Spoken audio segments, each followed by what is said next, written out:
it's about, and also what it means for the fans as well, and what furthermore to possibly get an A-League club to Charlestown. And that's the expectation, and that's really what these smaller clubs in the Australian football community need. So Charlestown to kick off, attacking the right of your screens in this first half. Heidelberg to attack the left of your screens, or the club room's end, for those of you familiar with Olympic Village. And we're underway. FFA Cup round of 32, Heidelberg United's third national campaign, and Charlestown's first foray to these national rounds of the competition. And of course, it was a thrilling penalty shootout win that got them past the Lambton Jaffers in the final round of qualifying. And just a reminder that if we can't be separated after 90 minutes tonight, we will need extra time. And if we can't be separated after 120, then it will be penalty kicks to decide who goes through to the round of 16. As Andrew Kartanos goes venturing forward, and it's an own goal after 35 seconds. A horror start for Charlestown, and Kartanos' cross has been turned into the back of the net. Heidelberg 1, Charlestown 0. Far too easy down this left-hand side. There's no pressure on the ball instantly, and they make that key pass forward. The fullback actually doesn't get out early enough, and it actually really puts these central defenders in these horrible positions there. Terrible start. I'm sure they'll react to it, but that's an awful start. The fullback there needed to put a lot more pressure on the ball. They needed so much to go right for them tonight, Charlestown, and well, there's a wry smile at the centre of defence for the culprit there. But unfortunately for Kevin Davison, that is an own goal, and that is Heidelberg absolutely taking charge of this tie. Would you believe it's not even their fastest goal in the FFA Cup? They actually scored after 26 seconds against Sydney United right here back in 2015. So they're 11 seconds tardy tonight, Scott. Well, whether or not it's the manager's message or not, they've certainly started with an intensity. They're clear in possession here. Their mobility, their speed of movement's outstanding. So the trend needs to change here. And Charlestown need to get in possession and really be patient here, because finding a second and conceding early doors is not good at all. Tom Cahill in an aerial duel here. He lets it bounce. He'll work back to goal hard tonight, and he's been fouled by Jethro Elkington. He's very much a bullet of a man, Tom Cahill. Well built and incredibly hard to move, and loves a chat with the referee as well. Any of the physical stuff, he'll make sure the referee knows if he feels he's being mistreated. Centre of defence, Harvey Reid, Australian-born, grew up in England, played non-league football, and now back in Australia playing NPL football. Hasn't actually played that much for Heidelberg, so I'll be interested to see him in the starting 11 tonight. It's great rotation here. You see the wide striker coming into the pocket there and affecting the central defender's starting position. It's pretty evident they've identified this right side to really expose that, and obviously they've got the reward in the first 30 seconds, but it's really quite clear and how they've analysed the opponent here. And now first foul going Charlestown's way. Daniel Miner's knocked over. Northern New South Wales teams have never defeated a Victorian NPL team in the FFA Cup. It's 3-0 in favour of the Victorians, but in the NPL National Finals, it is 1-0 to Northern New South Wales. So they've shown it can be done. Here's Davison, the own goal scorer. And that will be a first touch of the evening for goalkeeper Chris Theodoridis. Plenty of talk about him coming into tonight with his penalty exploits. He's a goalkeeper that scored 4 times in the NPL this year, Scott, so maybe if they win a spot kick later in the night, he'll have a turf war with the centre forward Tom Cahill as to who gets to take it. Let's see who's got the bigger alpha male. Not just that, perhaps the situation of the game. Are they going to trust him to sprint back down the other end if he has it saved or rattles it off the post? Ruben Way with a crossfield ball. And taken by Jack Petrie, popping it out to Sean Ellis. And he can't run this one down. Ellis is very left-footed, and Heidelberg this season have played him on the right, cutting in. So watch for him to drift central every time he gets the ball. Yeah, the benefit of that's simple. It allows that fullback on the opposite side to get higher up and get that overload in those wide areas, affecting the central defenders. So it's always key if you've got that flexibility of those wide players that can actually play on opposite sides. I think as a manager, you're really crucial. That's awesome to have. Ball falls to Cahill. He's got some space. Opts for the cutback. Schiavo off the post. Nearly 2 for Heidelberg. And Alex Schiavo finds the woodwork rather than the bottom corner. Heidelberg still on the attack. Ruben Way, Harry Noon. And they just calm things down here. Charlestown rattling only 4.5 minutes in. Now on the right, Wilkins has A-League ambitions. The fullback, originally from WA. He's not able to complete the 1-2, but Charlestown so lucky that that ball hit the post. Brutal start. What they need to do here is, as a manager, you'll really be looking for them to really collectively get their shape and get organised. At this point, you see they're holding midfielders getting very unbalanced with the rotation. They need to find their structure and actually stay in their starting positions to begin with and really curtail this early threat. Cartanos not able to produce the magic with that cross. But possession given up. Wilkins reloads. Heidelberg relentless. Schiavo's cross. Davison, no issues dealing with that ball in. Jack Petrie. And now Wilkins loses out here in the one-on-one, and Charlestown are trying to launch a counter from all the way over the other side of the pitch. Daniel Ott, an enterprising run, gets it to Goodchild. Tried for the return ball. Goodchild gets it back. And now through the left side. Don't be fooled by the number 4 on his back. He's very much a striker, although he's given the ball away here. And now, late contacts. Theodoridis got himself into a tangle, and it very nearly worked out for Scott Smith. He's won a corner, and Chris Theodoridis didn't take possession, and it nearly came unstuck. Fantastic play on the wide left there from the wide striker, eh? Great initiative, great technique to actually expose the central defenders and fullbacks over there. Very unfortunate not to come away with a greater opportunity there. And I may have spoken too soon saying it was a corner.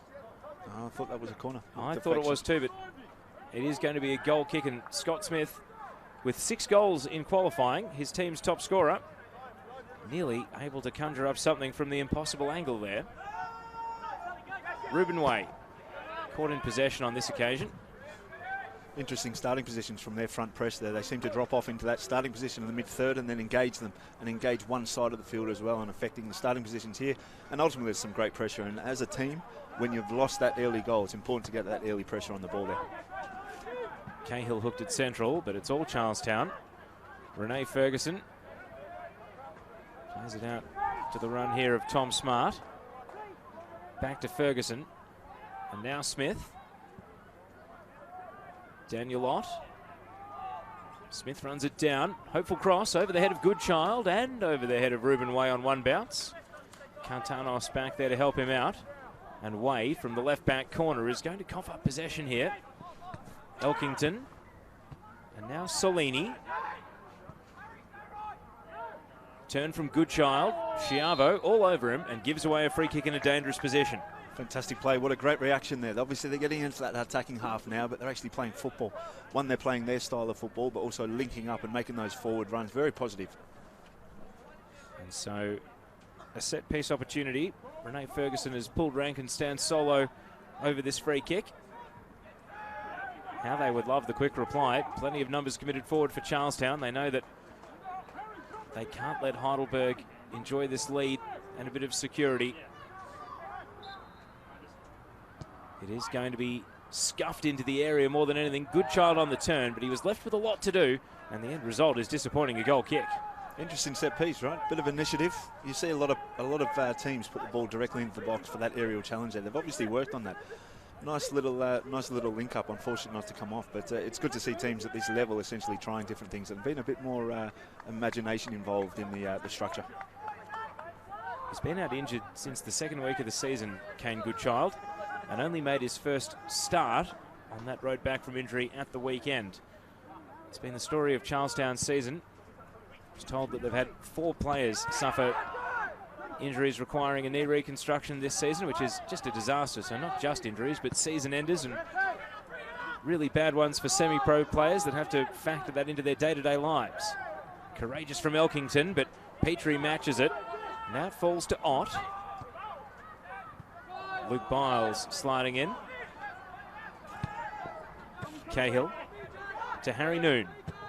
And we nearly get our first touch of the night as the ball is booted into the TV tower. Thought I was going to see your first touch there. I was slightly looking forward to the entertainment, to see what it's all about. The golden fist, maybe? You wouldn't bring it down in the chest? Not with a very valuable array of technical equipment sitting in front of us. I don't trust my first touch that much. It's all about belief. Cahill trying to muscle into the area. Charlestown prevent a corner, but again, they just give possession back to Heidelberg and the pressure stays on. Ellis. And had his ankles tapped for his trouble, it will be a free kick right on the edge of shooting range, you might suggest. You know, we've sensed a slight rhythm change to the game there. You know, the reaction is important. The manager really looks for that for his team. And essentially them getting into the attacking half and Charlestown really taking hold of the game with clear possession is important. But it's interesting, that's sometimes in key areas giving fouls away like this, when you have been on top for the last 3 or 4 minutes, is really crucial. That comes down to concentration and structure within the team. So this could be costly. This really could be costly. So they need to be very aware, and the setup needs to be really spot on right now. Jack Petrie is the right-footed option. Sean Ellis the left. And Charlestown have put 3 in the wall, but Alex Schiavo is there interrupting. And it looks as though it will be the Scotsman from Fort William, Sean Ellis. And it's a promising enough hit, but never really threatening the target. They're always challenging those ones. The decision, do you play it out wide and actually get the overload and look to link up and deliver across? However, you know, when you've got someone in there and with the talent, it's actually quite nice to see players being confident enough to take that on. So a goal kick then for James Fogarty.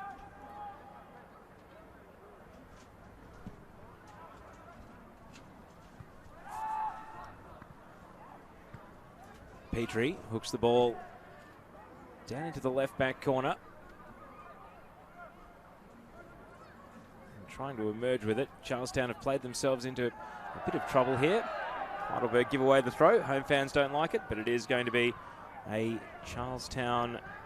Heidelberg throw in the end. Spoiler alert if you're watching the other games.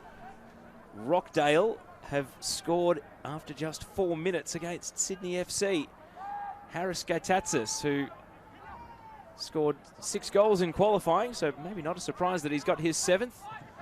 Keeping a keen eye on everything that's going on in the Cup tonight, and we've had early goals at a couple of venues to get us off to a flyer. Heidelberg enjoying the advantage here. Kartanos rides the challenge of Ott. And now cutting onto his right side, attacking the goalkeeper at his near post, and Fogarty is able to turn it away. You know, it amazes me in situations like that, fullbacks allowing a wide striker, 1 to come inside and 2 to get a shot off. He needs to keep him outside the box and force him one way. It's one of the rules we teach young players, let alone older, more experienced players. He needs to be more aggressive and get out to the ball there and affect him. So he doesn't actually be able to allow to cut inside like that. It's too dangerous, far too dangerous. Jack Petrie to take the corner after almost a volleyball dig-like save from Fogarty. And the header is in. Sean Ellis has steered it into the back of the net, and Heidelberg lead 2-0. The Scotsman celebrates, and the home team are on the march. You know, it's amazing. We just spoke about that, the danger of allowing a player inside the box, backing off far too deep, far too deep. The central defenders' starting distances weren't close enough to affect it. And therefore the outcome here, they've actually conceded again something that could have been really preventable if the structure and the aggression to affect the wide strike to begin with was done with more of a purpose. He made a real name for himself in the win against Perth Glory last year, and now almost a year to the day exactly, Sean Ellis is scoring in the FFA Cup, and he backs up his effort from last year, of course, where he also scored in the televised game against Sydney United. So he's got a budding reputation, Ellis. You do fancy that if he was an Australian for football purposes, he might already be in the A-League, but such is the nature of visa spots. You have to do that little bit more and be that little bit more special when you don't have your Australian citizenship or permanent residency for football reasons. Yeah, unfortunately that's a challenge. Having been in that situation, I think the fans demand a little bit more from visas in terms of profile and exposure and possibly level of played. So it does disadvantage a lot of players that have come out from Britain, for example, but that's the hard situation the A-League finds itself in. And now he's trying to terrorise Tom Smart here, and he's going to worry him out of possession. Ellis, the cross is blocked away by Davison. Charlestown really under the cosh at the moment, and they give up possession here. Goal coming in the 13th minute, so 2-0 down early. And some of Charlestown's worst fears are already starting to be realised in this match. They did have a little moment of feistiness at 1-0 down. There's Jeff Olver, who's manning the touchline in the absence of George Katsakis tonight. I'm sure there's a smile on George Katsakis' face. His team won the derby against South Melbourne, and now they're 2-0 up in the cup. Maybe he should get suspended more often, Scott. No, I don't think the chairman would approve of that one, and I don't think the FFA would approve of it either. What do you think? I think that's a very sensible answer. And having been there, I know how hot-headed you can get, and part of the game is being cool, right? You want to expose that coolness to your team, so that's a part of it. The no foul. It is going to be a throw. Kane Goodchild makes his thoughts clear to Johnny Barrero and to Daniel Olewski, the assistant referee. And now with the red mist descending, he can't get back involved, but Charlestown do win the ball. Held in, Smith lays it down, Miners. And now Smart. The run's being made by Ferguson. And too much on it. Runs out for a goal kick, but the pitch is playing quite well through 15 minutes, and the mist nor the dew hasn't really settled yet, Scott, so players have no qualms with the conditions this evening. No, there's certainly no excuses. I'm just looking at Charlestown now, obviously being 2-0 down. I wouldn't say they've been completely outplayed. They've just been actually outplayed in the final third to a certain extent. At this point in time, the leadership group within that team need to take hold of this game, and that is with the ball. So making forward runs is fine with that energy, but they really need to get into the attacking half and start rotating that ball and dictating the rhythm. They can certainly do it. They've shown it. They just need to take that impetus, certainly in the game. And if they can do that, there's possible hope in this game. Heidelberg happy to slow things down. Wilkins throw. Cahill loses out on this occasion. Ott plays it back to Elkington. And the hopeful pass there from Ferguson is knocked back into the attacking third. Smart this time. Boots it long. A course for Goodchild to go and chase. Theodoridis lured off his line. Ruben Way. And now it's aimlessly volleyed out to the Heidelberg bench by Miners. Ruben Way, who played for Olympic in Queensland in the first year of the FFA Cup and has been in Victoria ever since. Proof that the shop window works, whether it's going up to the A-League or maybe just attracting the interest of some big wallets interstate. And I believe he's a finance broker as well, so that makes sense, right? Schiavo takes a touch. Can he run it down? He did get there in the end, but it's a good save from Fogarty to deny him, and the ball turned behind for a corner. Fantastic transition. They really exposed the speed in behind and affected the starting positions, but ultimately the midfield of Charlestown really need to get a grip now. They need to affect the starting positions with the wide striker and actually remain in their structure. Otherwise, they're going to get picked off like that and exposing that space in behind. Ellis scored from the last corner. Now his turn to take. Cahill, the obvious target underneath this one. But this is whipped in too close. Ferguson gets it away. Half volley from Luke Biles. Smart. Chased down by Ellis, and he keeps it in. And it's going to be another Heidelberg corner, back where they started. The principle certainly is high press, immediate on reaction. There's no stepping back from Heidelberg whatsoever. They're really getting in the faces and affecting the man in possession. It's a clear philosophy, really underpinned throughout the club. You see it every week. Cartanos' head at that time ballooning over the bar, but Charlestown still very much under siege at the moment from the home team.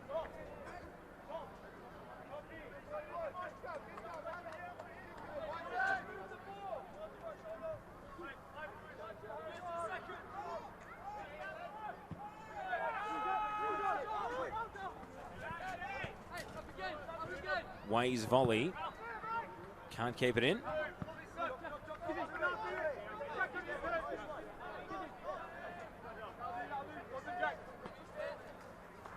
Cameron Cellini up to take the throw. 1-2 with Miners. Knocking it around Charlestown. Cellini, who took the throw. The end of a slide challenge from Ruben Way there. Bit more patience in possession there. Obviously there was a purpose to it, but the structure really supported it. Forward pass, link up, getting underneath it, and actually being more positive through purpose is really crucial for them. It would be great to see more of that. It really is. And even though he was the man who gave away the foul, bit of soreness for the Charlestown player. Goodchild is back on his feet, consulting his teammate. Johnny Pereiro hasn't called for the trainer just yet. Take another look at how it happened.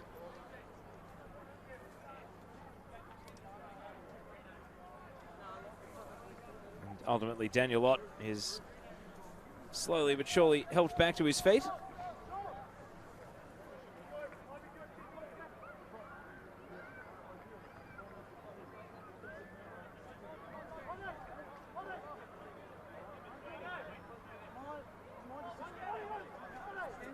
And he will limp it off here.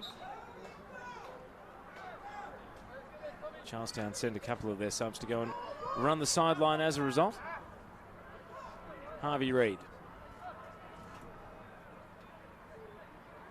Josh Wilkins. And Harry Noon can't chase down that pass. Really, starting positions are quite deep from the back four there, allowing Heidelberg to play out. If they can actually squeeze up 5-10 yards, that affects their midfielders to squeeze up and really support the front too.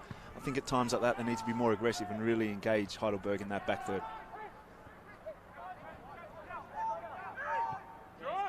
Charlestown enjoying some time in possession, and commentators curse it's come unstuck due to Cal Lewis's pass.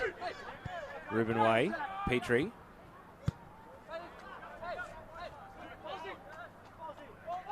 Luke Biles surveys the options. Cahill. Solid header from Davison. Chiavo.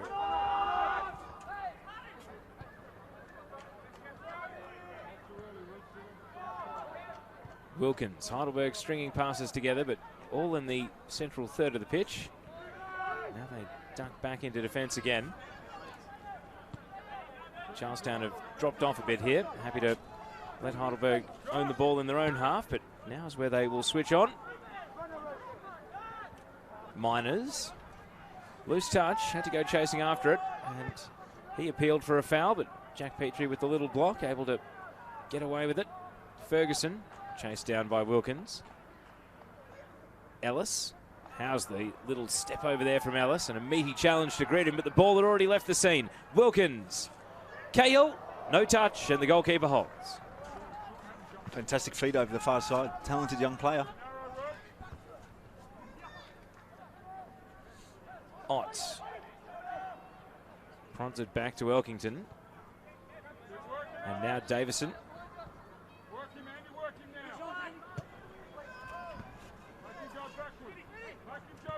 Smith. Miners and Lewis link up, and Miners threads through Goodchild on the right. He'll wheel onto it here, all about the cross. And it's chopped out at the near post by Chiavo.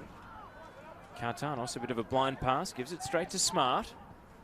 And now flicked on. Can't find a blue shirt though.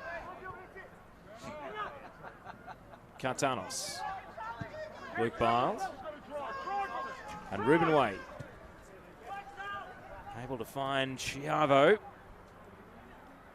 Chiavo breaks left. And it nearly played in Cahill. He was waiting for the ball to arrive. It evaded 3 or 4 players, but the last one in the chain for Charlestown was able to save the day and clear the lines.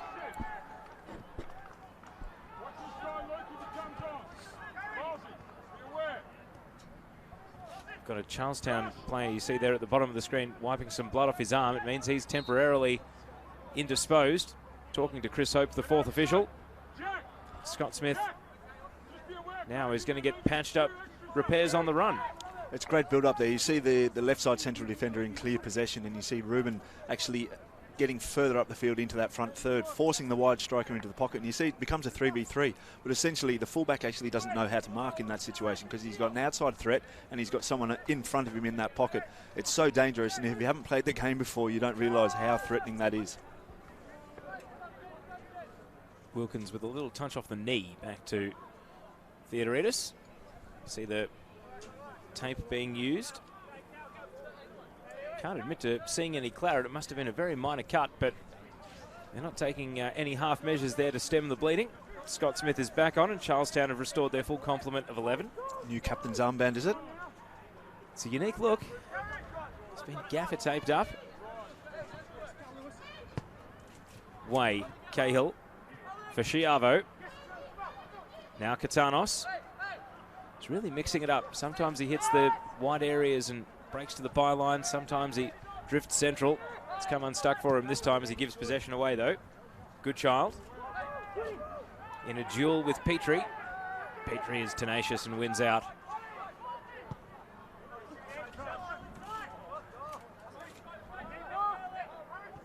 Mopping up here is Salini.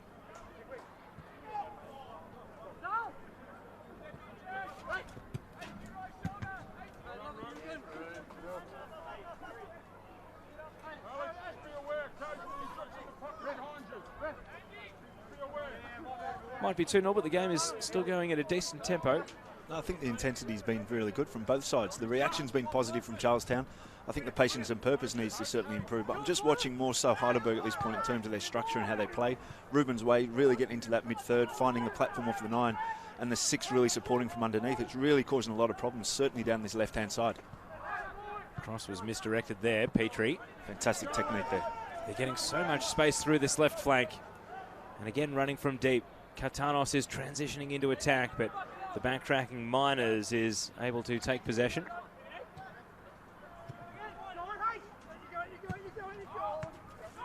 Two Charlestown forwards standing next to each other there.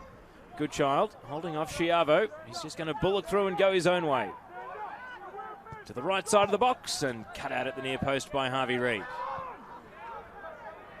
And a little bit of afters as Schiavo cleared the ball. Good child bowling him over.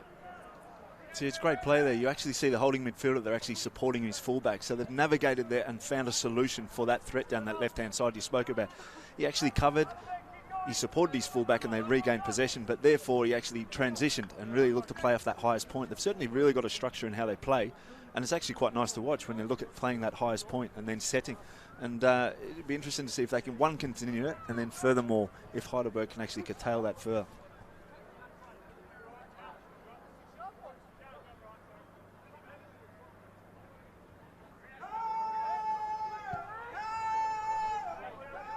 Ruben Way. Good child. Still really quite angry, I think. He's playing and channeling that aggression at the moment, and now he's away once more. The back heel is nice. Cal Lewis. Back to good child. And even though the ball's in the back of the net, it won't count. The flag was up. Plenty of early appeals going from the Heidelberg sideline for offside, and they have been heeded by the assistant referee. And if Goodchild was frustrated before, that's not going to help his mood.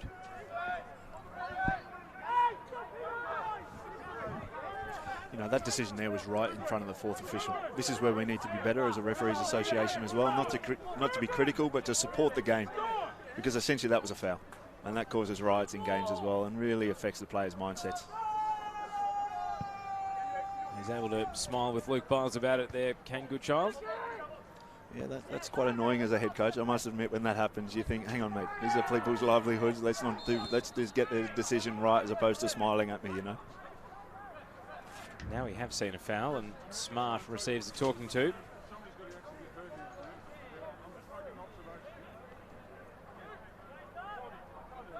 Jeff Oliver now in a dialogue with the fourth official.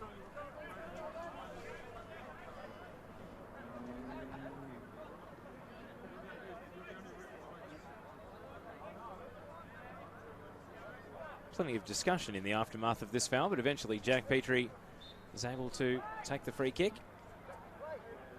Another Queenslander expat that's been in Victoria for a number of years now. It's going to drift this one, hopefully, to about the penalty spot. Wilkins. Loose touch, goal kick. Queensland to Victoria, right? Eh? Must have come for the football, certainly not the warmer climates. They're brave men. It's a characteristic you'll see next week as well with the Bentley Greens when they take on Wellington Phoenix, and certainly the advent of the FFA Cup and the NPL National Finals means that anyone who has a good game and gets noticed often is told before they leave the ground, hey, have a think about playing in Victoria next year. Cahill. Who needs an agent? And now Noon to Kartanos. Batted away by the goalkeeper. Not convincing, but effective. And Kartanos on the end of that chain, able to force a save. Little step over from Harry Noon. Cartanos stuck in a 1-on-2, but still squirms out of it. Schiavo, little burst of acceleration to get free. Still Schiavo, and dealt with it at the near post, but at the expense of a corner. Real problems here for Charlestown down the left-hand side here. The right fullback's been exposed, so what you're really looking for in that situation is for the back four to actually shift and slide over one position. So the right side central defender screeds over, and possibly the 6 can fill in his position, as opposed to everyone filling across. He needs more support, this fullback, at this point. Cartanos blocked away.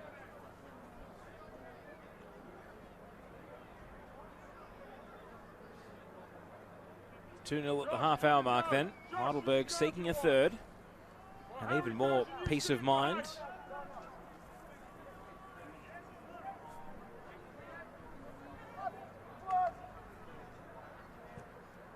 Conventional corner. Falling in the box. Harvey Reid was trying to line it up. Never able to pull the trigger. And then it ricochets off the shins of Harry Noon. Charlestown able to withstand. What have you made of Cartanos? He's 23 years old now, Scott, but he was in the Melbourne Heart youth system. He played NYL for them, so he was on the radar, but now very much an NPL staple, and he scored a cracking goal against South Melbourne at the weekend too, so he's hit the FFA Cup in a really good vein of form. Yeah, for sure. He's certainly valuable for this team, there's no doubt. He has got speed, he's got mobility, but what I'm liking about this point in time, the intelligence he's showing as well, but that's obviously drilled in from the coaching staff as well. They're well drilled with Ruben's way here. When he gets advanced into those mid-third, front third, he's adjusting and affecting those little pockets. So they're obviously well drilled or well coached, but I like his mobility, I like his speed. He's certainly positive. There's no doubt he's been coached at a high level. But, you know, the difference being when you do make that step to the A-League, a lot of the time it comes down to the mindset of consistency and behaviours off the field. And it's interesting to see these young players that have got a lot of quality. Way, plenty of time to deal with the aerial ball. Salini, Petrie to Harry Noon. Shallow pass, but Cartanos makes it work. And with a glance off the head of Ruben Way, Charlestown get the ball back. Right in front of their bench. David Tanchevsky told me before the match he wasn't a combustible coach. He wasn't the type I would be hearing through the headset during the course of the night. No, he's living up to that so far. You know, it's evident since being back in Australia, I've watched a lot of NPL, and what I do see is the influence of tempo and rhythm. And I see a lot of one tempo and one rhythm. And as opposed to the A-League and potentially overseas, you see a different tempo throughout the game and more control. Be nice to see one of these teams right now slow the game down a little bit and really utilise that possession in the build-up, as opposed to this real transitional type game we're seeing right now. Jethro Elkington to Lewis. Trying to spin out of trouble. Ruben Way went to ground. Miners. Smart. Advancing Tom Smart. You can see he's thinking about pulling the trigger, but one touch too many, and he ran into a 1-on-3. Ferguson blocked at close range. Wilkins wore it on the back. Now Harry Noon, cleared by Davison. Miners. Space through the left side for Ferguson here. Measures the cross, and it's half volleyed away by Luke Biles. Miners. Straight into Jack Petrie. Petrie almost his own ref there. I'm not sure I heard a whistle. He just I didn't hear a whistle. Fell on the ball, picked it up, and decided that that was a free kick.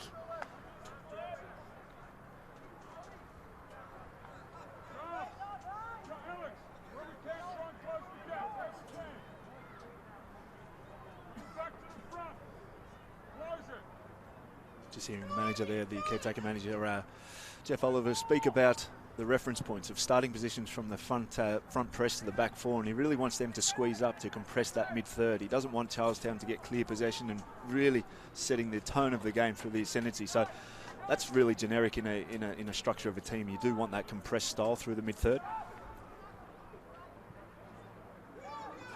And now Charlestown trying to break into some open space. Theodoridis out of his line. It was an open net for Charlestown to attack, but the ball would not stick at the feet of Scott Smith. Way. Perhaps fraying just a little bit Heidelberg, and Charlestown trying to capitalise and get an avenue back into the game. Luke Biles back to Harvey Reid. Charlestown sensing the chance to press up and try to build some pressure. Cahill brings it down. And now again, the left flank is Heidelberg's friend as they have the overload in Ruben Way. Plays it to Cartanos. Harry Noon. Way to Noon. Noon with a little nutmeg on Lewis, but Charlestown had the numbers to make it to little effect.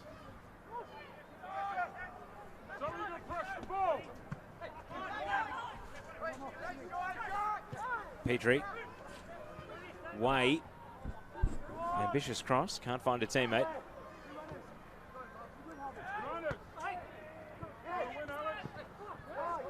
Chavo well in. Comes down and readjusts his shin guard. Lazy pass from Petrie, but Ott can't capitalise. And for the Romantics out there, Daniel De Silva has equalised for Sydney FC. So Rockdale did hold on to the lead for the best part of half an hour, but now it's back on level terms up at a Linden. Still plenty to play out in that match. 2-0 the score here with just under 10 minutes plus stoppage until half-time. Smart. Wilkins. Cahill a lone hand up forward at the moment. Looses out to Elkington.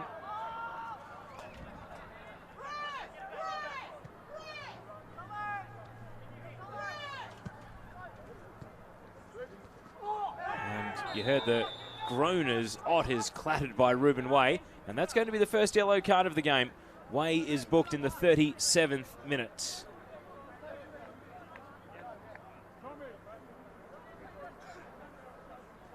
And Johnny Barrero hadn't really looked compelled to reach for his pocketbook through the first 35, but Ruben Way gets the booking for this tackle. Great movement from the striker there, dropping into that pocket. And you see Ruben's there, you've got that outside threat as well. So he has to make a decision there, and he makes a poor decision. He comes out of his pocket, instead of potentially saying, right, I'm outnumbered here, I'm overloaded, I'm going to stay inside the game, and therefore defend with the mentality of protecting, as opposed to being more aggressive. He's copped the yellow card there for the decision he made, which is unfortunate. However, this is a worry here. We're looking at that there. They're doing the ACL test there, so that's always a worry when you do see that. Certainly of any player. I think he's actually going to be okay, but it was a bit of a nasty fail, you admit. The body language from Ott did not look overly confident, safe to say, but you hope that that was him simply shaking his head to wave off the trainer rather than conceding that he was seriously hurt. Charlestown did mention that they had 4 players suffering injuries requiring a knee reconstruction this season, so you'd hate for number 5 to be Daniel Ott. He's going to get himself up and take this free kick. Seems as though all is well. But it's headed away by the very man who conceded the foul. Elkington. Lewis. Good child. Back to Lewis. And he's got a bit of pace to get away from Biles initially, but Biles recovers and steers it behind for a corner. You know, it's good play. He's aggressive. He looks to take on the player there. Shows great technique. However, what I do like is they're actually being really positive now. They're pushing numbers forward and actually affecting the starting position of Heidelberg. You actually see they're quite deep, which is allowing them to actually penetrate through these wide areas as well. So a corner for Charlestown. We've seen them take some promising enough set pieces that didn't eventuate to much. Let's see if a corner's a different story. Theodoridis is not a tall goalkeeper. As you can see there, he's positioned near the far post. And he'll watch the ball fly well beyond the top of the penalty area. Elkington's shot deflected down. Miners went to ground. And now Chiavo. Flying solo out on the right wing and closed down by Smart. Ferguson bowled over. Free kick.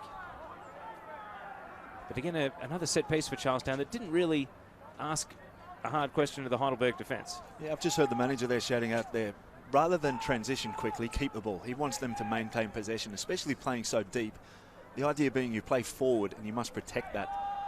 The player was trying to be positive. Yes, he took that ball out there, but these are the consequences of play making poor decisions at times. You're back into your back third. You're under pressure. You need a lot more composure at times.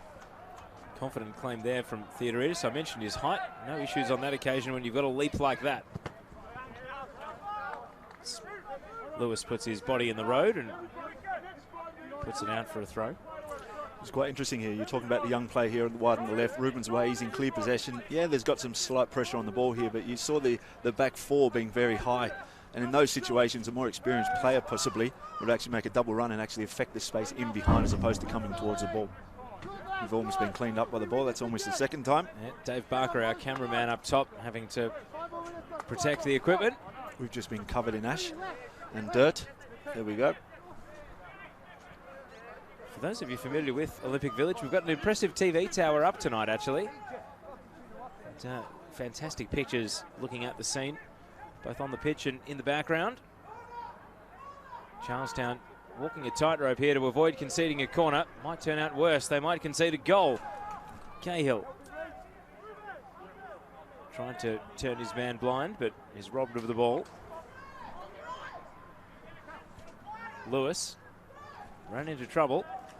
And Heidelberg ultimately knock it away. Into the last 5 minutes of the half then. Great tempo from there from Heidelberg. They've got numbers around the ball. The intent to win it back with intensity and purpose is there. And they're joining the press with loads of numbers, which is really encouraging to see. Obviously, it's a principle that the manager wants, but it's great to see teams not sitting back. And now Ott, well and truly recovered from that knock a moment ago. Squares it to Scott Smith. Deflected shot, and it sits up kindly for the keeper.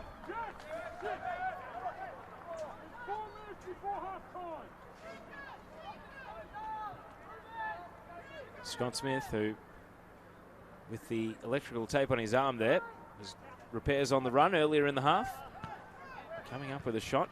The deflection could have been kinder. This pass has opened up the opportunity for Goodchild. It's blocked by Theodoridis at close range. And now Panther-like, he's able to dive on the ball. But Goodchild was presented with an opportunity there, and he's been foiled by a very good double save from Theodoridis.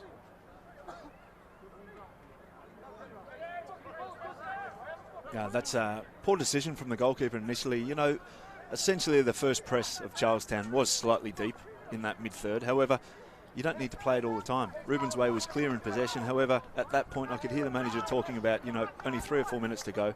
Let's be patient. Let's play the highest point. But they looked to play out and actually really made 2 poor decisions and technical areas as well. It could have been very costly. They have diced with conceding a few times here, Heidelberg, and 2-1 in the sheds at halftime would perhaps be a foothold that Charlestown would appreciate, given how under the pump they were, falling 2-0 down after just 13 minutes. Yeah, I'm with you. I sense the result is obviously 2-0 in favour of Heidelberg, but the anxiety inside the team right now, I feel, just from being here observing it, and I think you'll agree with me, is certainly evident. And I think that's one of the things the managers will talk about at half-time. They don't need that anxiety. It's about control and patience now in possession. And they'll be mindful, Heidelberg, of coming off the Sunday evening kickoff against South Melbourne. Short turnaround, but also the sheer number of 3-day breaks they've had in recent times. They went to the final of the Doherty Cup, but had to play 3 midweek games to get there. And you could just sense when they were ripe for the picking. They lost an NPL game to Pascoe Vale here in the league that I think most people saw coming, because they were starting to stutter with all those midweek games piling up. And even though they did finish strong against South Melbourne at the weekend, you wonder how much is in the legs. We mentioned off the top that Stephen Pace, the veteran defender, dropped out of the squad altogether tonight, coming off that weekend game. Adrian Zara on the bench. Of course, the former Melbourne Heartman and Perth Glory as well. Plenty of A-League experience, but not passed to start tonight. And same for Lewis Hall, who played 90 minutes at the weekend, central midfielder. So they have had to shuffle the pack to an extent, Heidelberg, just to make sure they have 11 fresh players tonight. Yeah, it's a big factor, especially, you know, you've got the freedom in the A-League to actually really go through recovery cycles and affect it through nutrition, through sports science and medical staff, but a lot of these guys are working full-time as well. So how do you monitor that? That's the challenge we've got here, but fair play to them. A lot of games in a lot of weeks now, and the cumulative effect will really start to take effect. And in the FFA Cup, there's also, later in the tournament, the element of the NPL season ends, and guys are training for weeks that they didn't expect to be involved in football at all. Of course, we're at the height of the season right now, but that's an issue for the quarterfinals onwards. Goodchild, caught by Biles. And now Schiavo. We're into the last 30 seconds of regulation. There'll be a little bit of stoppage. We've had the odd delay plus the 2 goals. Cartanos. Central to Cahill, return ball. Cartanos got there, but he's blocked by Elkington, who was able to stop the ball dead. Ruben Way. Right-footed cross this time. Harry Noon bunts it down, but straight to Elkington. Noon goes and wins it back. Schiavo defers to Cartanos. Ellis hoping for Cahill. Won the header, but nowhere near the target. 2 minutes of stoppage to end the first half. Ellis, scorer of the second goal, to Wilkins. And now Cahill. They've hit both posts, Heidelberg. Left and right both suffer a blow in this first half, and Cahill is the latest luckless man. We saw this last week at Apia and Port Melbourne. Conceding late can change the dynamic of a game, and Charlestown really need to be switched on from this set piece here.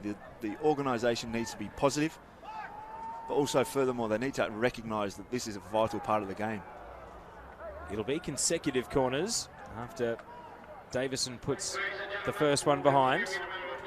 Interesting to see the starting position here. Even at this late stage of the first half, they've chosen to leave one player up as well, which always poses a threat because you've got an extra man on the edge of the box and there's more threat. Ellis cleared away by Goodchild, but only to Jack Petrie. Blocked off the heels of Ott. 1 minute of stoppage time expired, and now Charlestown will try and go end to end. Lewis can't find his teammate though. He's back in, Cal Lewis, but Jack Petrie is not backing down from the fight and wins the free kick.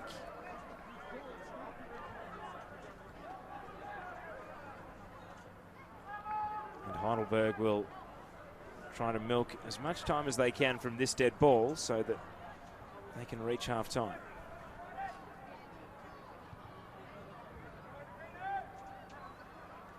It all started after just 35 seconds with Kevin Davison's own goal. Sean Ellis's header in the 13th minute made it 2-0.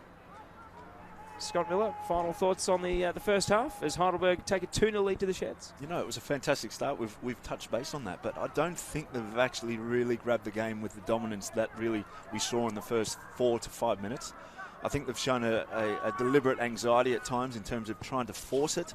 And the structure's positive. You know, they're looking to play from this left-hand side here, linking up with their number 9 and striker. And it's been some outstanding play so far, but it's been a bit scratchy in the last 15 minutes or so. And the manager will certainly talk about that composure and patience. On the flip side, Charlestown have certainly been there. They've shown the intensity and purpose in the attacking half, but the manager will really need to discuss the structure about this left-hand side here. There's been a lot of problems there, and a lot of the pressure's come down their left-hand side. So they need to really work on the structure. And I think, personally, the solution is quite simple. It's about the central defender and the holding midfielder actually screening and supporting the fullback more, because it's very evident that the striker has got more pace, more mobility than the fullback. So he needs more support.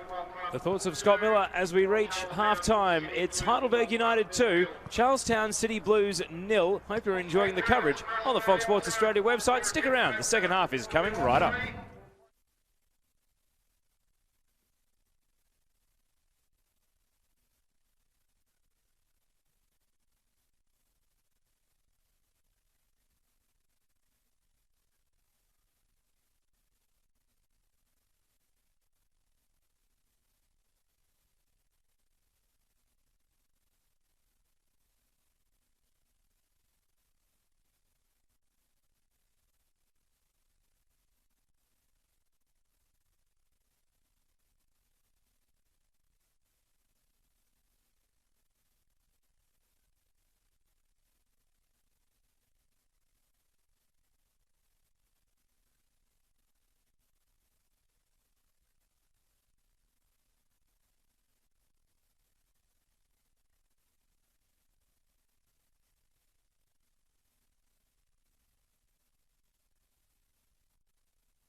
Thanks, Adam. A dominant display by the home side, Heidelberg United. 2 goals inside the 13 minutes sets them on the path for the round of 16.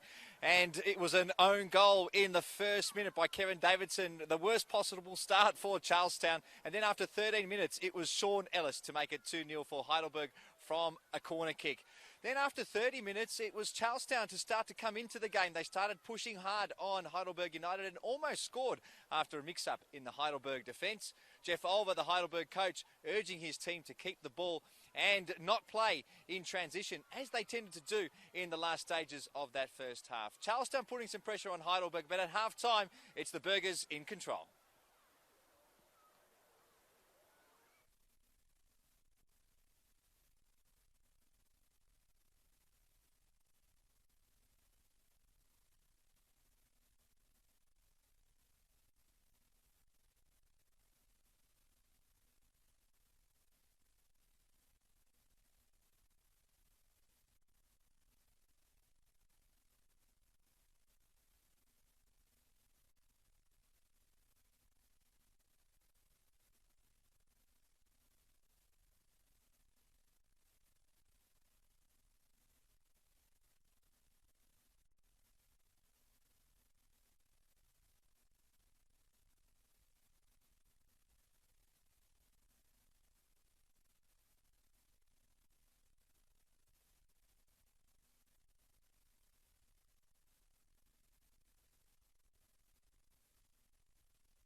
Charlestown City Blues are the first back out onto the pitch here at Olympic Village at the start of the second half. Welcome back to Fox Sports live coverage of the FFA Cup, round of 32, night 2. And at half-time, Heidelberg United, who you see there returning to the pitch, the man in the middle of your screen, Sean Ellis, one of the goal scorers, as they scored twice in the first 13 minutes and then held that lead to half-time. Teo Pellizzeri is my name. Scott Miller joining me in commentary. And Scott, we've had half-time to mull over the last 15 or so minutes of that first half, and we both think this tie is far from done and dusted. Yeah, I agree. I'm actually I love observing team behaviours and how they behave. One as a unit, but two, the individual personalities. And I've just watched Charlestown arrive on the pitch, one as a group, two discussing the tactics that the manager has potentially given them at half-time, but also setting the tone. And then I'm actually on the flip side watching Heidelberg arrive back on the pitch. It's individual.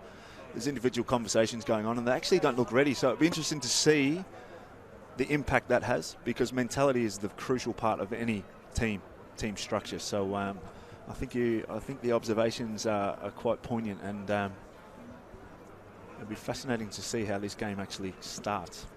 Tom Cahill there, one of the Heidelberg players that hit the post.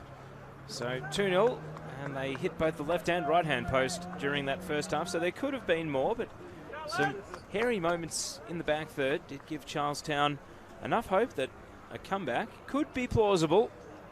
And of course, we have spoken at length about how fatigue has affected Heidelberg at times during their run to the Doherty Cup final, which is the extension of FFA Cup qualifying rounds. Heidelberg made it to that final before losing to the Bentley Greens, who play Wellington Phoenix next week. But that's then. This is now. And the start of the second half with Heidelberg to attack the right of your screens, holding a 2-0 advantage. And Jonathan Barrero's whistle gets us back underway at Olympic Village. Conditions still good. Still a mild evening here. No changes for either team during the halftime break. No subs during that first half. The goal scorers, an own goal for Davison and Sean Ellis. And the only man on a yellow card is Heidelberg's number 7, Ruben Way. It's a clean sheet of bookings, at least, for Charlestown City. Ball through the left, and Harry Noon looking to start the second half as Heidelberg started the first, but he's tangled up in a 1-on-2. Given away. Katanos.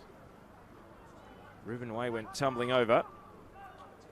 Charlestown trying to prevail with the ball. Kane Goodchild out for a throw over on the outer side. It's amazing to watch certain players in that situation. They really try and force it down one side, where you can actually see they've actually got numbers through their holding midfielders. And sometimes the mentality is more patience, actually turning out and playing through your holding midfielders and releasing your opposite fullback. It does amaze me at times when you see teams really forcing the issue down one side. Elkington. Deflected cross to no one in particular, and Wilkins steers it back to Chris Theodoridis, who had to do some diving and some late intervening in that first half to keep his clean sheet intact. Wilkins with a firmly hit back pass on this occasion.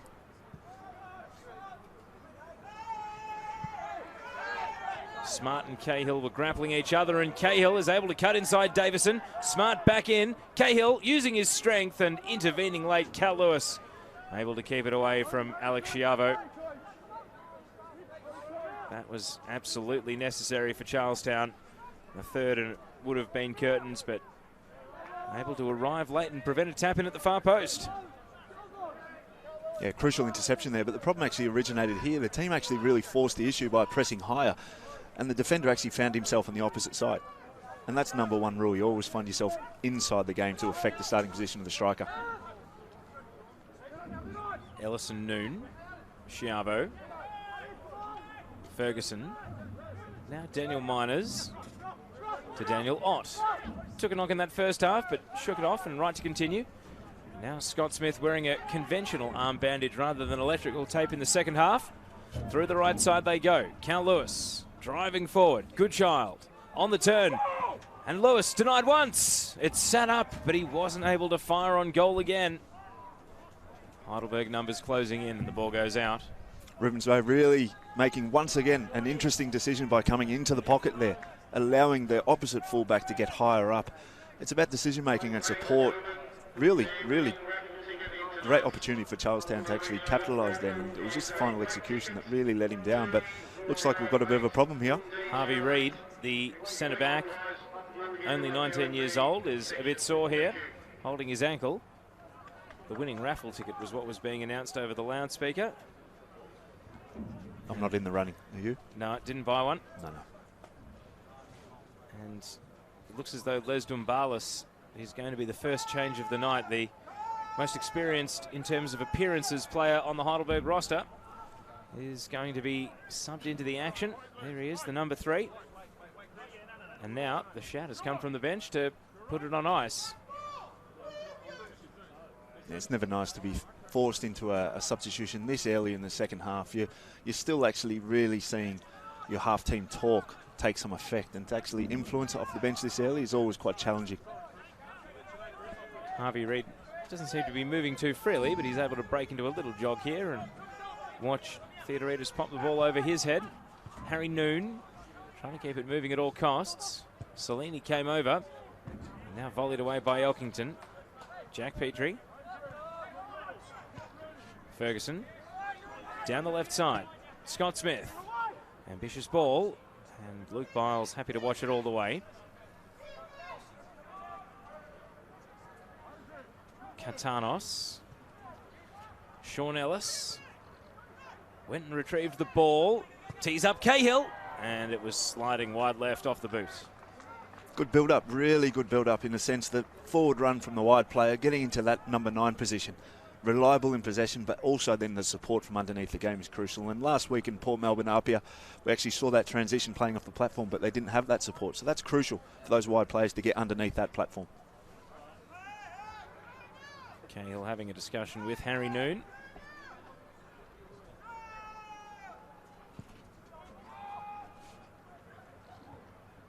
Up for the headers. Scott Smith brings it down to Daniel Ott.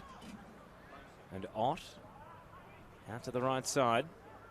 Cal Lewis, quick turning circle, but Ruben Way never really let him escape and gives away a throw. Can be quite windy at times here at Olympic Village, but it's a rather still night. Not favouring either end of the ground whatsoever.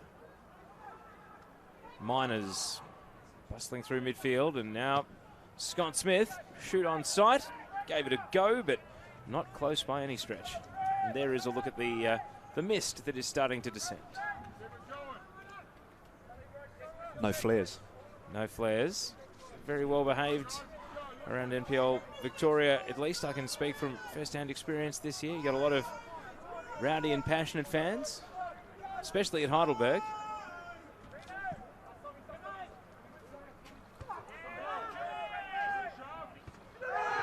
Hard one header by Schiavo was knocked over by Ferguson.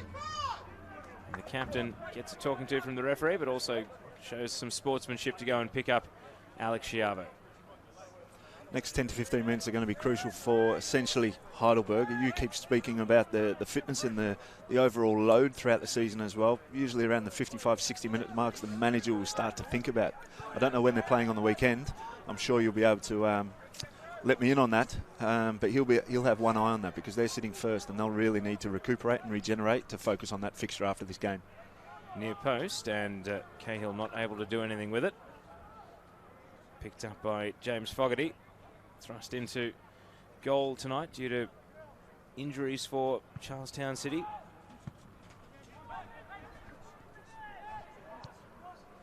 Cahill. Katanos. Schiavo. Davison stuck out a boot. Could only find Katanos down at the byline. Cahill up for the header. And now Davison away. Sliced on by Ott. Smith kept it moving, but Luke Biles closes it down. Harry Noon through the right side. Driving low cross. Miners. Found a teammate in Ott.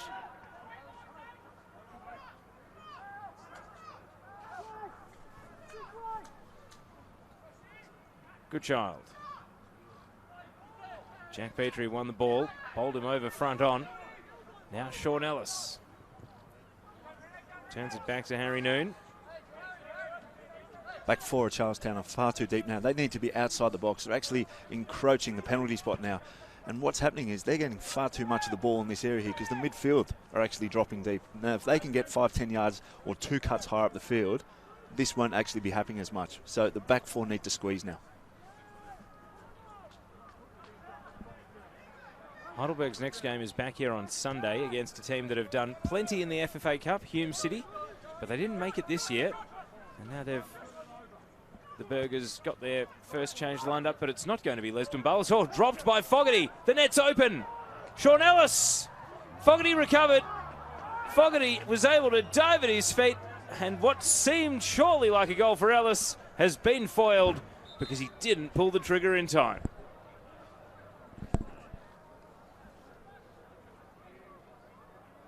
Wow. That situation, you're actually facing your own goal thinking that's going to be taken care of from your goalkeeper completely, and then this eventuates here. He's done brilliantly to recover. However, the actual option here from the striker was actually to find the opposite 9 in the pocket. It would have been a tap in there. So once again, it's about decisions in the final third that really kill off this game. Tom Cahill, the man left frustrated. Here comes the first change. It's not going to be Les Dumbalis. Instead, it is Adrian Zara who comes on, and Alex Schiavo leaves the game. Zara, of course, plenty of A-League experience. Also bounced around the NPL, Melbourne Knights, Port Melbourne, but has really found good form at Heidelberg. And, of course, was part of the build-up to Kenny Atthews' match-winning goal against Perth Glory last year, right here at Olympic Village. So he's got happy memories of the FFA Cup as well. A couple of goals have flown in around the grounds, so spoiler alert. Sydney FC are now 2-1 up against Rockdale thanks to Ben Warland's header, and Cairns have just taken the lead against Armidale up in far north Queensland. And it remains 2-0 here, 10 minutes into the second half. Cahill with a header through the right. Ellis. Numbers breaking forward of the ball. Finds Cahill. Tries to step inside. He wanted his right foot. Ball wouldn't sit up for him. Biles volleys it straight to Scott Smith. And now through pass. Goodchild nearly made his ground. Harvey Reid sharply out to deny him. This is what I'm talking about here. You look at the back four, the midfield four of Charlestown. Their strikers really going to engage the goalkeeper there. They need to actually readdress that and really force the issue and squeeze that up because they don't retain possession. Actually, they've done it here on this example, but they need to actually impress and be more engaged further up the field. Harry Noon. It's 3-on-4 if Heidelberg can shift it here. Kartanos. This is his bread and butter cutting in. Oh, he's rattled the crossbar. Kartanos so close, but Heidelberg do not have their third. It's a busy night down that right back position. I'm feeling for the young man slightly because, once again, the support from the wide strike, one in front, the central defender and the 6 needs to be more assertive, more positive in support of him because he really is having a challenging evening over there. And we spoke about Andrew Kartanos bringing great form into this game. He's had the assist for the own goal, and he's hit the crossbar there, very nearly finding the back of the net. Can't get much closer, really. Petrie. Heidelberg will be buoyed by how the game is playing out at the moment. Andrew Kartanos once more. Cahill knocks it down for Noon. Sold the contact, and the referee wasn't buying. Charlestown kick it away, but it's only going to be temporary relief. Theodoridis, a little bit cute by Theodoridis, and now he's a long way from his line. Scott Smith, eventually the ball sits up for him, but not before the goalkeeper was able to get back into the 6-yard area. For a moment there, it looked as though it was going to be an unguarded net to have a ping at, but... Interesting decision, wasn't it? Yeah. You work so hard as an outfield player to see a goalkeeper. You can't take liberties like that. Certainly not at this position in the game. Noon. Sorry, Scott, as Noon fires wide at the near post. Not close in the end. No, that doesn't impress back forwards or managers. Situations like that, goalkeepers trying things like that. Even if they've got the technical ability, it's about responsibility back there. And the evidence being, high-achieving team, you know, not conceding is a massive thing for teams like this.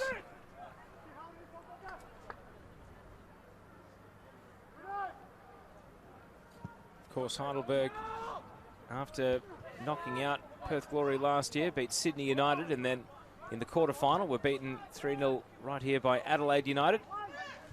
Nikola Miljuznic scored a hat-trick, and Heidelberg had their moments in that game, but ultimately only a 3-0 defeat to show for it.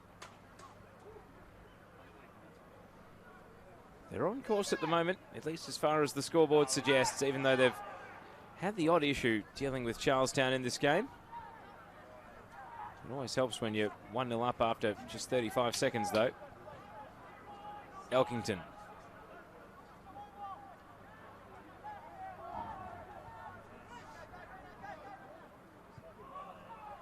Oss can't control the ball.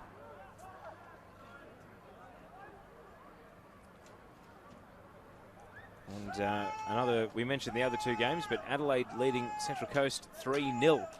So they're taking care of business down at Morden Park at the moment. Last year's runners-up, of course. Would love to go one step further. It's always hard for teams when you're actually down in this situation. You feel you need to rush things, especially in the final third. However, confidence breeds from clear possession in the front third, but also some form of structure and getting everyone up in flat attacking half and rotating it. And lastly, pressure on the opponent. We haven't seen enough of that in the first 15, 20 minutes of the second half. Heidelberg haven't really been under any threat whatsoever.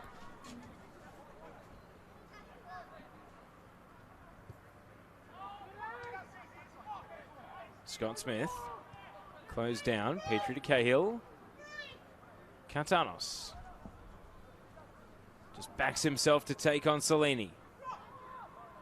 Now counts back in. Adrian Zara. Petrie feigned a long shot. Went for Noon instead. Ellis on his right peg. Almost found its way to Tom Cahill. Elkington, not a decisive clearance. Miners. Now Wilkins lifts the cross. Cahill made space for the header. It's an up and under though, and lands on the roof of the net. We speak about fitness, about load and management of games. What I'm starting to see now is, in particular, Charlestown. They play in a different league, obviously, possibly a different level, but furthermore, the tempo of the game. And I think what you're seeing now is Heidelberg in control of the match, but physically, I think they look stronger. They're playing with a similar tempo, and Charlestown, you start to see a bit of a fatigue, especially in the back four. And you wonder whether or not they will turn to the bench. They're all seated at the moment, the Charlestown subs. Their squad very depleted due to injury, suspension. And now we see Daniel Ott trying to send his name around the world, but never really got hold of the shot. There is the bench. Alex Bozanovsky's the backup keeper. Jared Purcell, Chris Cook, Zach Lloyd and Aidan Gardner. I'd be shocked if we don't see Gardner at some point as Charlestown try to get themselves a goal. Yeah, you'd imagine it would be some form of attacking player, whether it would be wide striker or a 9 or a 10. What I am seeing with their strikers, they actually play high, occupying the central defenders, but there is space. There is space for an attacking midfielder to find that and create more from that sort of mid-third, getting on the half-turn and playing forward to feed those forward runs, but they still continue to play with that high line and essentially that really direct style. Cal Lewis. Ruben Way. Little burst of acceleration to escape the traffic. Katanos threading a through ball, but even though Fogarty was off his line, it was always his ball. Wilkins knocked over Scott Smith, and the referee does see the foul.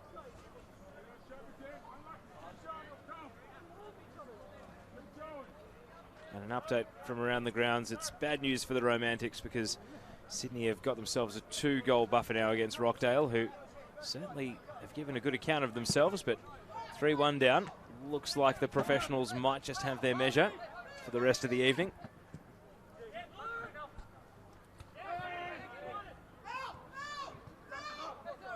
Zara. Wilkins measured the pass to Harry Noon. Looked up at two Charlestown defenders and didn't really fancy his chances of beating them, and he's done well to at least get a throw as the result.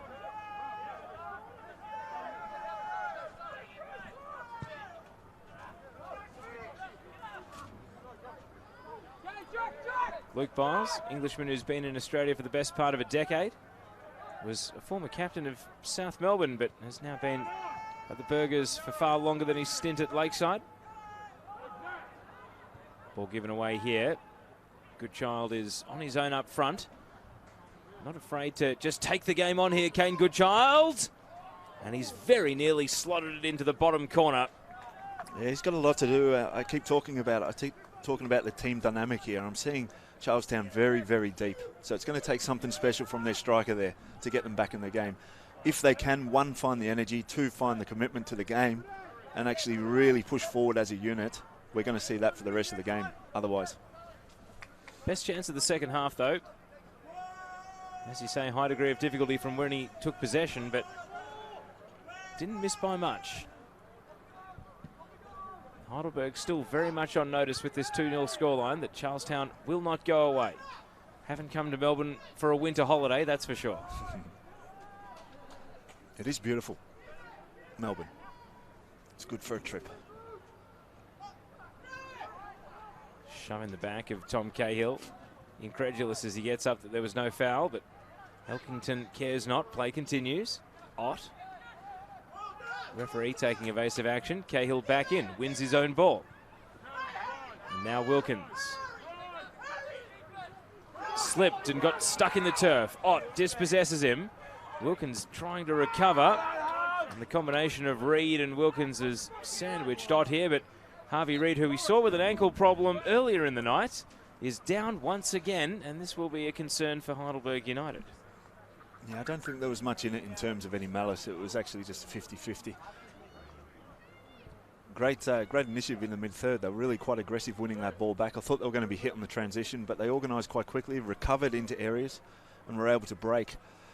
But interesting enough, they had clear possession earlier, probably about 30 seconds before that, and they didn't actually utilise that mid-third well enough. I can see spaces starting to arise around the holding midfielders of Heidelberg, and they continue to expose that space in behind instead of actually finding that player in those pockets. We all know how threatening those areas are, especially when you get someone facing forward and driving at your back four.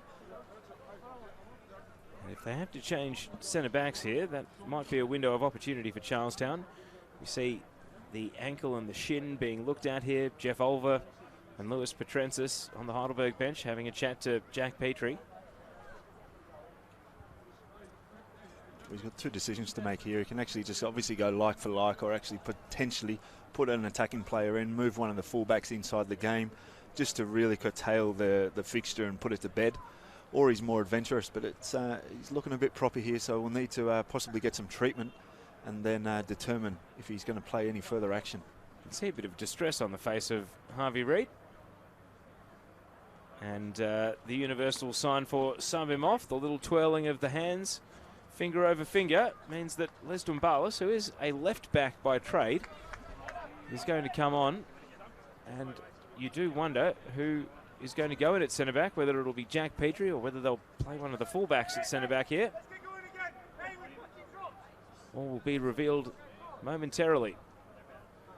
Harvey Reid, the teenage central defender, limps out of the game 2/3 of the way through the night.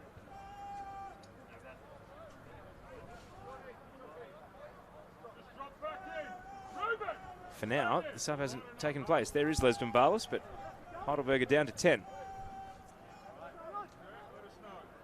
And for the second time tonight, Les Dumbalis might have been left on the runway here. Harvey Reid, with the fourth official numbers on the board and all, is telling everyone he's right to continue. And he's nearly, in fact he is, clattered here. That's horrendous luck. Play's still alive. Heidelberg inside their penalty area. And Davison is able to sweep onto the ball. But that is... I don't think I've ever seen that in my life before. And I must admit, Ahmed Elric took me out in Adelaide a few years ago. He came running off the pitch and stood on my toe, and he actually broke my toe at the time, but that was a manager. But to see a player who's gone off injured collected by another player is just outstanding, right? That's almost like the NFL, when a running back just keeps going straight into the sideline of players. I mean, if that's not in the highlight reel for the FFA Cup this weekend, I'd be very surprised. That's extraordinary. Here it is. Harvey Reid right into the very ankle he was having treated. He was about to come back on, and now third time lucky for Les Dumbalis. They've said enough's enough.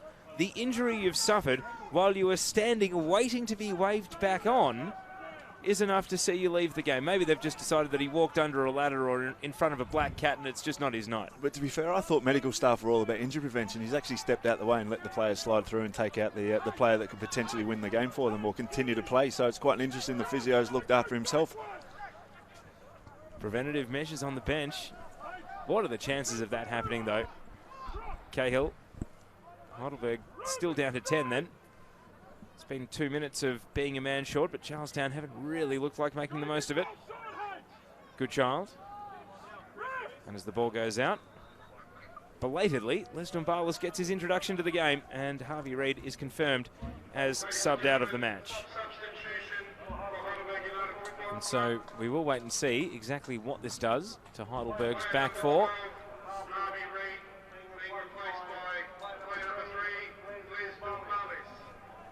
For now, it looks as though Dumbalis is going to stand at centre-back on the left side. And Luke Biles, who is himself left-footed, will stand at centre-back on the right side. So it is a like-for-like swap, even though Dumbalis is very rarely, if ever, deployed at centre-back.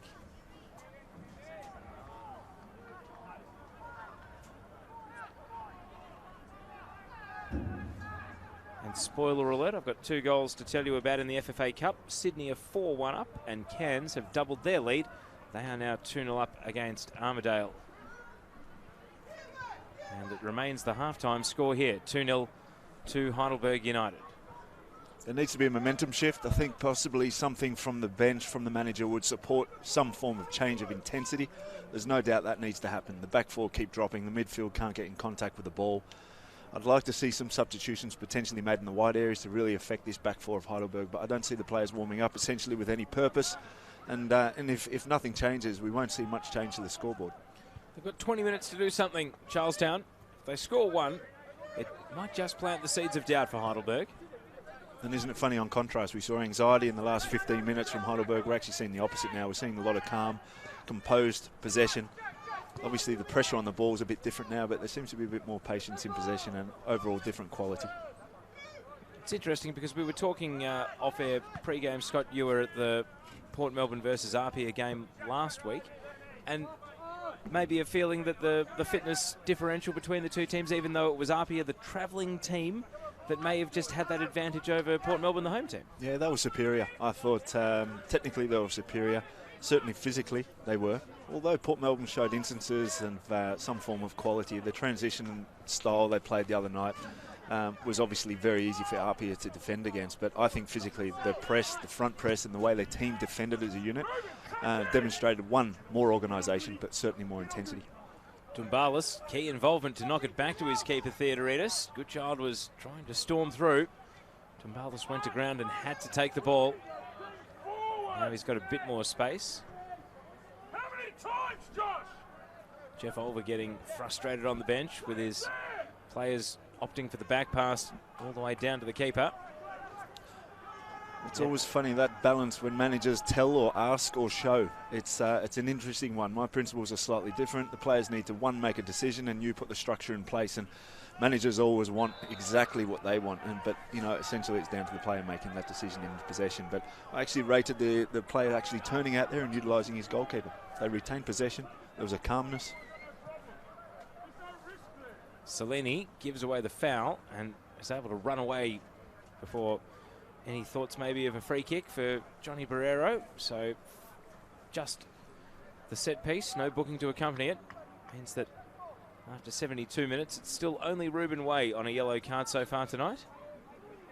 Jack Petrie over the dead ball. And he can't beat Cellini, who gave away the foul. Goodchild holding the ball up and sets a task through the right for Cal Lewis to go and chase. Biles has got it covered.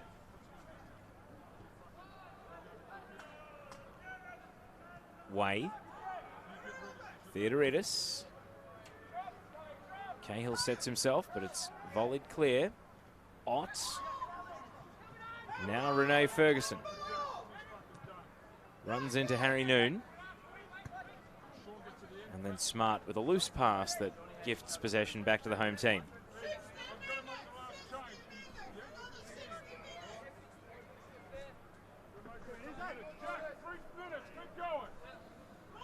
Tom Smart, full-back tonight for Charlestown on the left. Elkington wins the header. Zara. Harry Noon. Elkington knew exactly where his teammate was.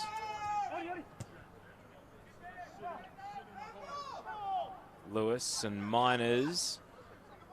Scrappy, but they make it work. Cal Lewis. And then he left the ball behind. Ruben Wade. Always wanted his left foot there. Block tackle.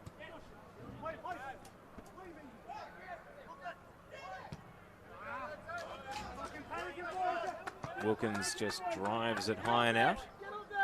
A lot of tired bodies out there now. You see the actual recovery or lack of it from Charlestown on transition there.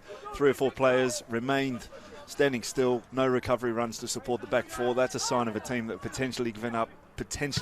I say that loosely. You never can get into the mindset of a player, but when teams stop recovering as a unit, it's very hard to get back into the game.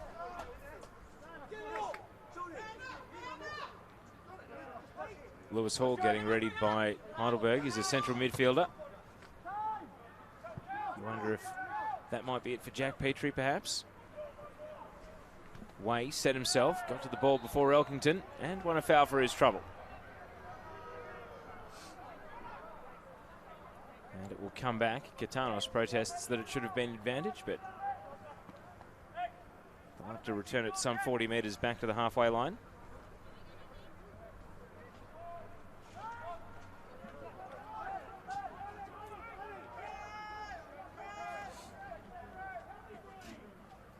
Gitanos receives the ball after all. Petrie. Zara can't keep it.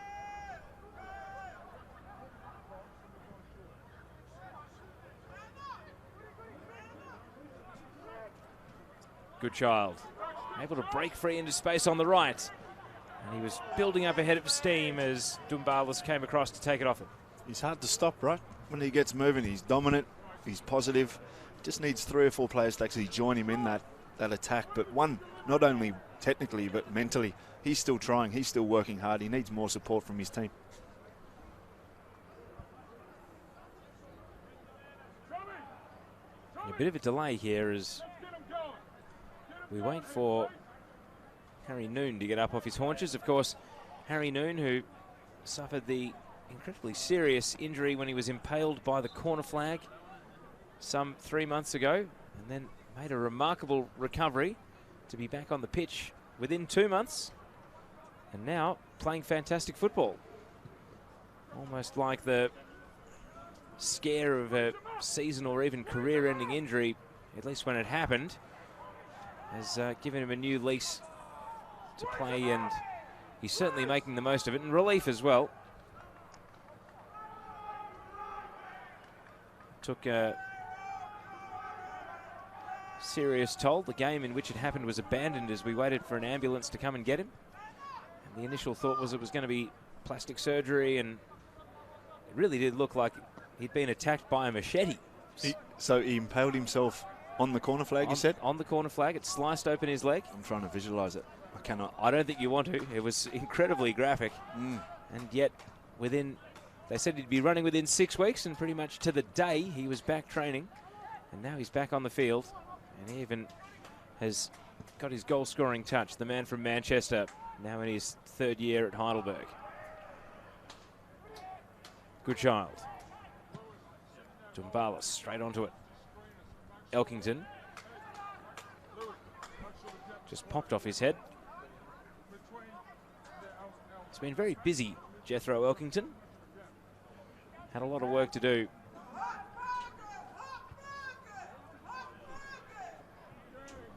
Dumbalis rises to the header. Way caught in possession. Ott swings it high. Ferguson's making a dash.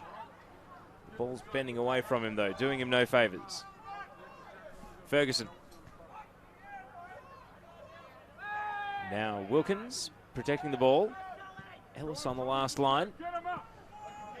Cahill went to ground. Davison.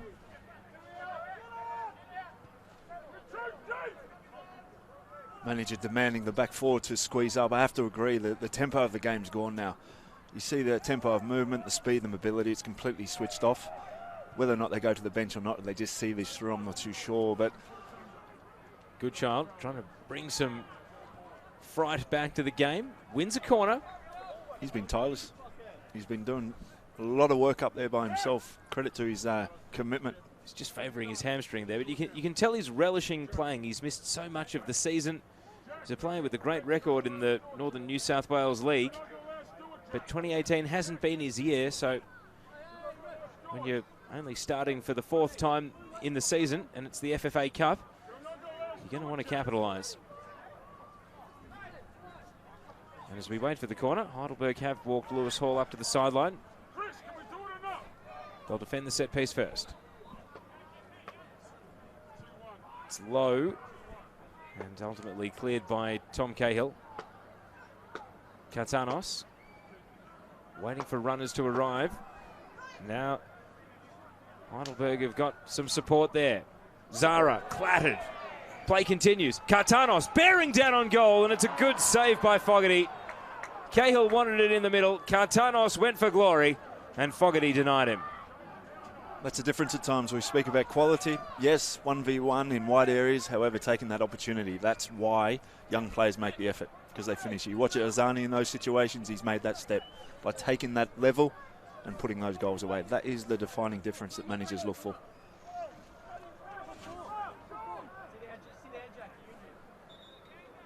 Sub goes through. Jack Petrie does come off, and Lewis Hall comes on.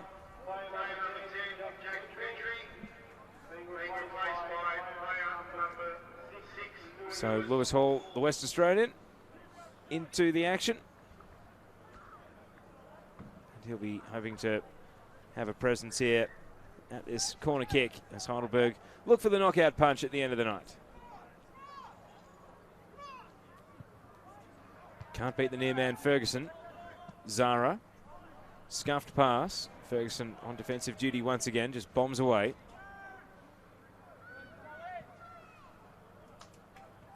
Katanos. Elkington is right there to stop the break.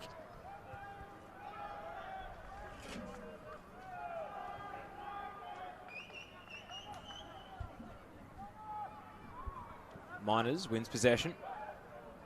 Scott Smith. No blue shirts ahead of the ball in the vicinity, so he shifts it over to Elkington. Now breaking forward. Ferguson. Hoping for Goodchild. Lewis Hall. It's always great to see goalkeepers having the composure there and playing out from the back four. It supports the team. They're working hard out of possession, and then the goalkeeper just slides it to the central defender. It's great to watch, right? And the fluency of the move comes unstuck at halfway as Cal Lewis wins possession. Now Goodchild has not given up on this game by a long shot, Kane Goodchild. Although he's being corralled here in a 1-on-2, and ultimately the numbers win out. Ruben Way able to escape eventually. Zara. Bit of a aimless pass, just popped it out in front of Harry Noon, gave it back to Charlestown. Ott. Able to shrug the challenge, and Ott goes for glory! Fantastic. How about that from Daniel Ott? This tie isn't over by a long shot. Wow, will that change the dynamic of the game? Great strike, right? But a bit of complacency potentially in the back four. But great strike, you've got to give it to him. Goalkeeper, I'm not too sure. I think potentially he was caught. He was caught out on that side, there's no doubt. I think he should potentially have saved that. If you look at this position here, he's obviously aware he's cut inside. He needs to be readjusting now. He's got two options. He stayed quite central. And for me, that's a mistake for the goalkeeper. Daniel Ott looking proppy, will not care. The adrenaline will well and truly take care of it. He scored in the FFA Cup. And Charlestown City are the odd goal away. They've still got plenty of time as well. Cahill knocked over. Home fans starting to find their voice. Luke Biles intervenes. 7 minutes plus stoppage to go. We have a contest. We have a game well and truly. Harry Noon. Slide challenge from Ott. Foul. Free kick. And tensions are starting to rise in this game. The Sting, you might have been forgiven for thinking it was out of it at about the 78-minute mark, but now it is very much up for grabs. Never let you down, MPL teams, do they? You see this quite a lot, the aggression, the passion boiling over. It's interesting to watch, but you know what? It's going to be crucial, obviously, 7 to 8 minutes for both sides, but it's interesting to see the challenge and what each manager will want. Obviously, Charlestown need to go and address it and actually capitalise. But how are Heidelberg going to see this game out? Do they go and capitalise and score again, or do they actually utilise possession? That's crucial. From a manager's perspective, they need to see this game out through possession as opposed to chasing another goal, in my opinion. Sub goes through for Charlestown, and the goal scorer, Daniel Otti, was looking really proppy after the goal went in. Free kick here for Fogarty.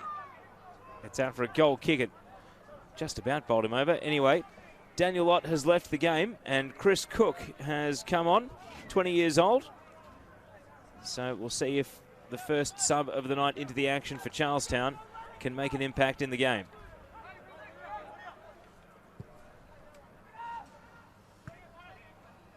Over his head there. Lewis Hall.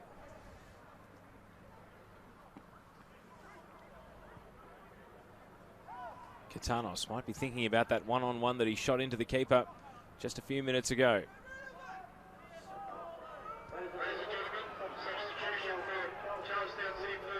Back to Theodoridis, no nonsense. Miners. Cal Lewis threatening, not quite.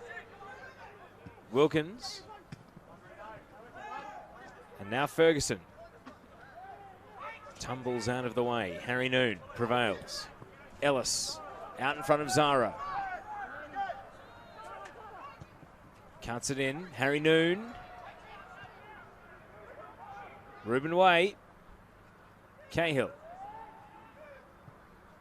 Back to Noon. Charlestown have got numbers behind the ball. And Heidelberg forced to slow it down. Ruben Way. And this is what I'm talking about. They had the opportunity to penetrate. They've turned out. They've been patient. And this is how you see games out. Unfortunately, a poor decision individually from an error there. But that's the tactic. But what concerns me is the lack of recovery from Heidelberg here. They're seeing this game out here. They need to be really on top of their game the last 5 minutes in terms of the finer details in games. Miners attempted the through ball, but it was blocked. Now Heidelberg try to return it with interest. Katanos. Elkington snapping at his heels. Can't take the ball. Noon. Ellis. Tried to break right. And he's closed down by Ferguson. Gets a nice bit of bend on the clearance. Good child. Wilby Boyd. His team are back in business. And he's not seen Zara coming in from the blind side there. Ruben Way. 3.5 minutes plus stoppage to go. Cahill. The step over and straight at the keeper. Good parry from Fogarty. Keeps Charlestown in it.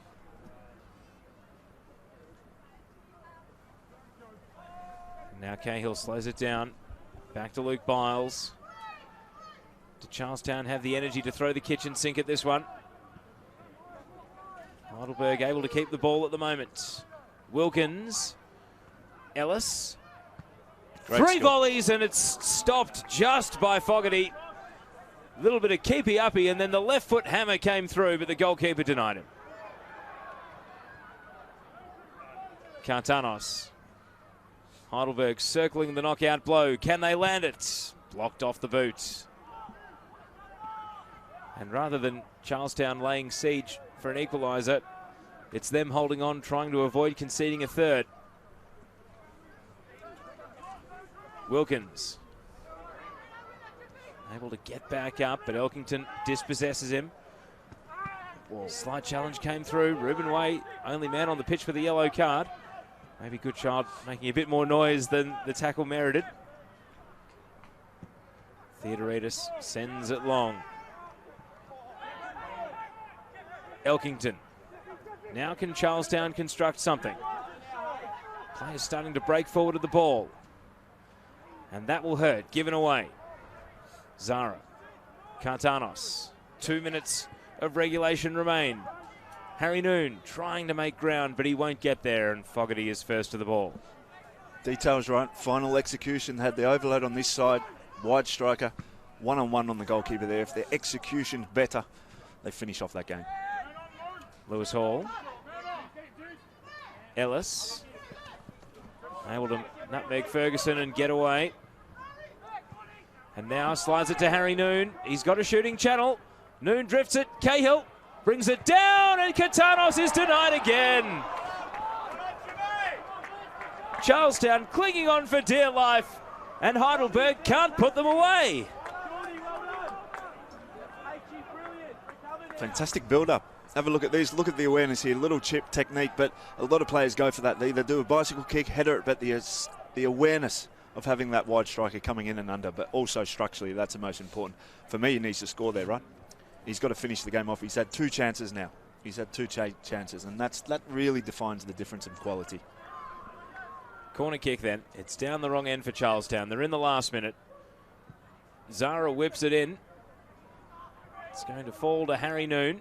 Just blazes it, ultimately over the bar. And Charlestown now have to make a go of it. They don't want to leave wondering what if. Can they fashion a chance at an equaliser? They drew level in the 82nd minute. They haven't really threatened Heidelberg's goal since then.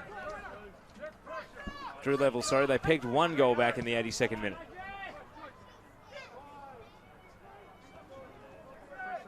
Back to Theodoridis. Good child directing traffic, but Theodoridis is able to clear the lines.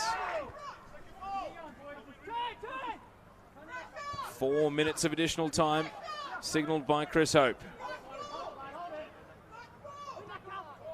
Zara's in for the ball. Heidelberg holding firm at the moment. Cahill. Noon's the runner. Kartanos is at the far post. Noon cuts it back to Cahill. Aiming for the top left, but he's floated it wide. Would have sealed the night off. What a fantastic effort. Not only is he just almost assisted his teammate there, he's almost put it in the top corner with a tremendous piece of skill. Charlestown just can't get possession in their attacking half at the moment. In they go. Can they retain the ball? No, they can't. Heidelberg instead yo-yoing the other way. It's been a free-flowing end to the night. Elkington still winning tackles. Still getting in the right places. But it's ahead of the halfway line where the issues lie for Charlestown. Heidelberg win the ball back once more. Zara. Cahill. Back to Adrian Zara. And you wonder if his thoughts were of the goal or of the corner there, the way he was breaking. The ball is gone. Charlestown, is this their moment? Through the right side. Cook can't take it with him. It's out for a throw.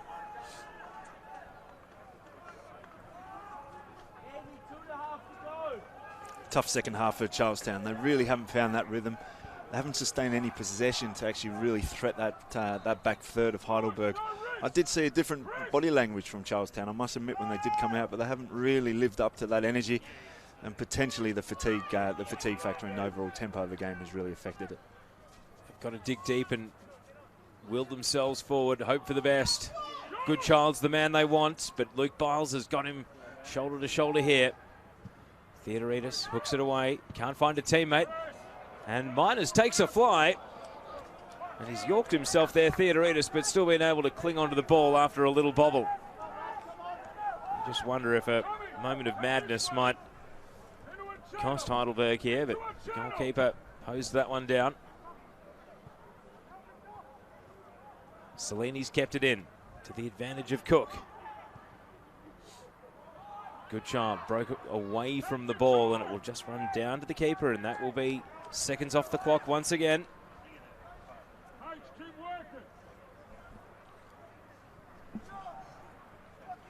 Theodoridis just goes for territory. Cahill off the chest. Davison.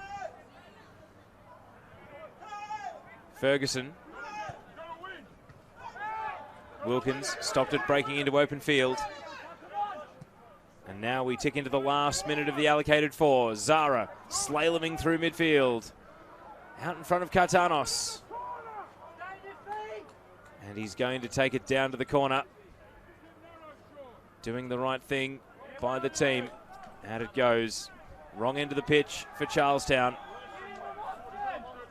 They've got to go end to end, and there's no one on the end of this throw. Ruben Way. 30 seconds then. Ellis. Ferguson's there. Lewis Hall wins it back for Heidelberg. And again, thoughts will be of open space and the corner. Harry Noon scoops it back to Kartanos. Back and forth they go. Oh, a little drag step from Noon. Now he decides that highlight deserves to be on the end of an attacking chance. Ruben Way. Stoppage time is up. All on the generosity of the referee from here. Whistle in the mouth. They made heavy weather of it, but Heidelberg United advance to the round of 16. And Charlestown City Blues can leave Olympic Village with their heads held high. It ends Heidelberg United 2, Charlestown City Blues 1. Scott Miller, final thoughts on the match we've just seen. I think a more dominant side overall. They controlled the second half.